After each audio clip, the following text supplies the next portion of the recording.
Hello friends, today I am going to share with you how to add fade effect in the video on Adobe Premiere Pro. So first of all I will click on this arrow. After that click on effects and go to video transition and click on dissolve section. Here is dissolve section, click on this. So we will use additive dissolve, drag and drop additive dissolve start of the video and drag and drop additive dissolve end of the video. After that play this video.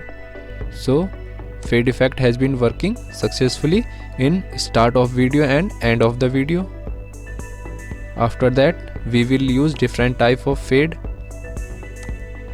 Go to film dissolve, select and drag and drop start of video and drag and drop end of the video.